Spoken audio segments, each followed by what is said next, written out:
This is an Innostor Plus Corner Organiser. This one's in a 900mm left-handed cabinet.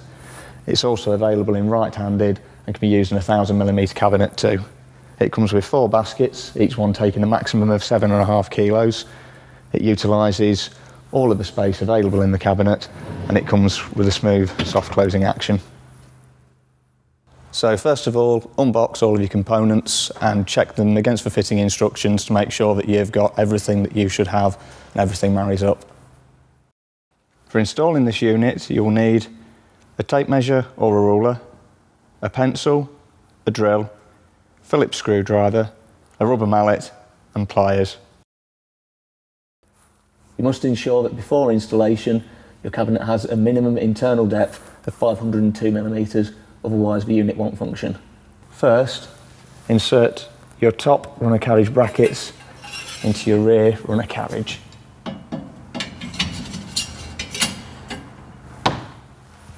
You need to measure 235mm from the side of the cabinet and run this line to the back of the cabinet. Put your rear runner carriage inside the cabinet and you use the line that you've just marked up and line up your central hole on that line, and from here you can drill in place.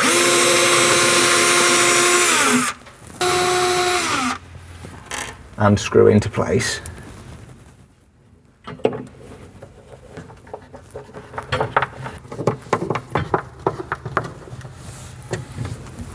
Adjust the height of the rear carriage arms to the very top of the cabinet and lock in place using a grub screw.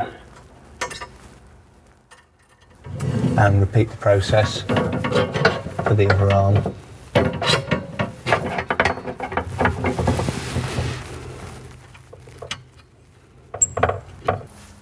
You can now drill and screw this into place.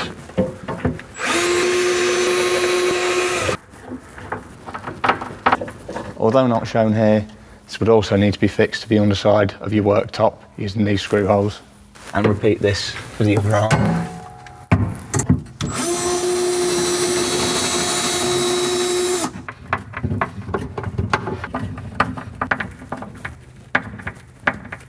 So the next stage is to take your side runner carriage and your upper and lower door arms. It's best to do the lower arm first, as this needs knocking into place with a mallet. So for this, if you turn the unit upside down, it's best to place it on something so that this bush isn't touching the floor.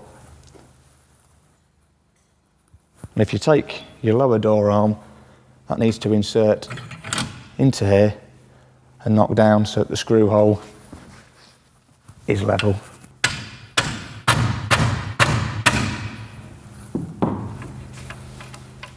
And then you can screw it into place. And you can then install the upper door arm, which involves turning the unit back over.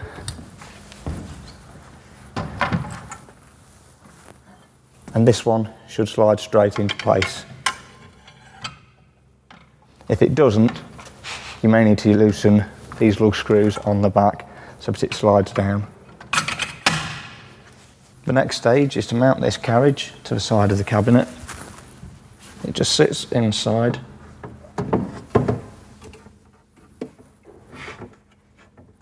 And this bottom corner sits flush with the bottom of the cabinet. This corner sits flush there. And if you pull out, that all flush, you can mark up your screw holes, which are all along the side here.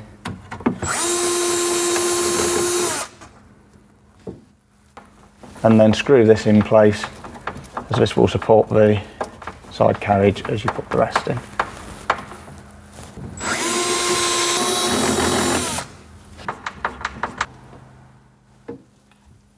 And then repeat with these holes down the side.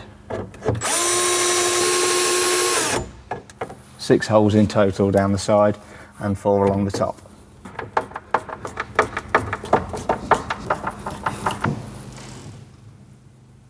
So you next take your template, which is in 2 pieces, perforated.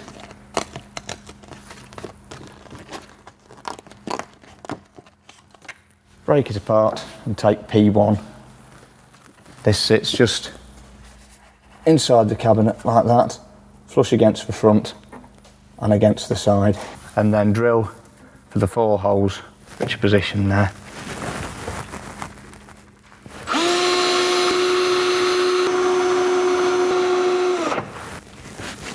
So you can then take your templates away and you can mount your swivel plate.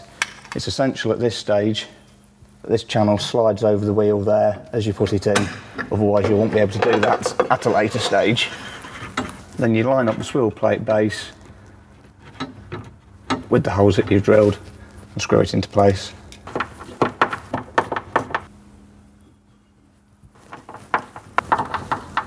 You can now attach the linkage to the rear carriage with a washer in between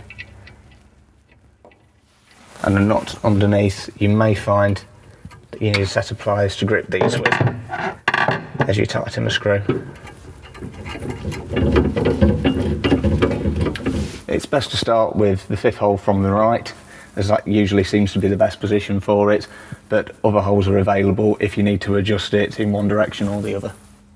So next, take the second part of your template, which is labelled as P2, and line that up left-hand corner of the door, and just pilot hole. Make sure it's on the centre point of those, otherwise you won't have any adjustment later on. And then repeat the process for the opposite end of the door.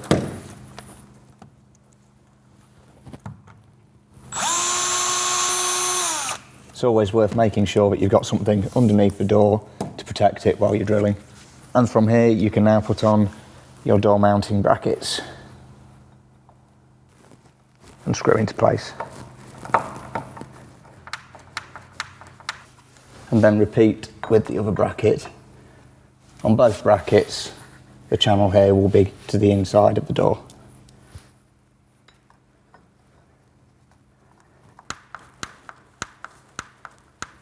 So you can then take your door and mount it on the door arms, pop it on the bottom one, then you have to lift the other arm up to the correct height.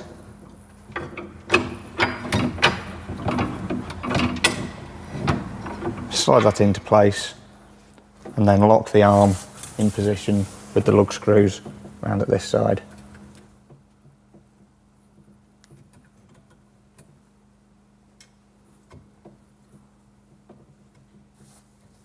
That's now locked in position with the door arm at the correct height. So next you position your grub screws in the holes on the top bracket and then lock in position with the washer and screw, and the same at the end here. And then repeat this for the bottom bracket.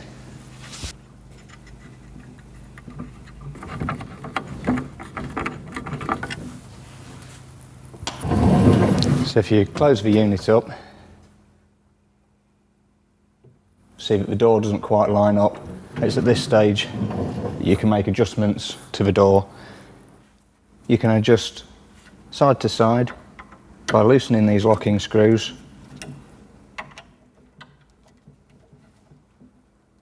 and sliding along, then locking off again.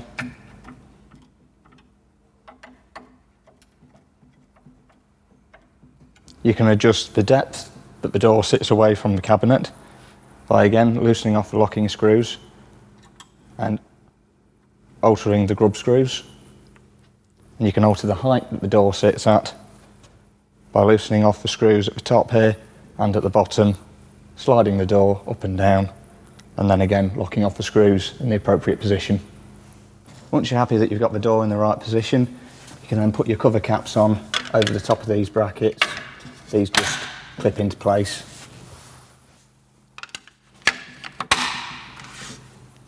You can then install the door stop. There's no set position for this, the idea being that you want the unit to be able to open to its maximum while restricting it hitting any cabinets or handles around it. So position the stop where you're happy with it. Drill it into position. And you can then screw your stop into place. And make sure that the cabinet is free of debris at this stage.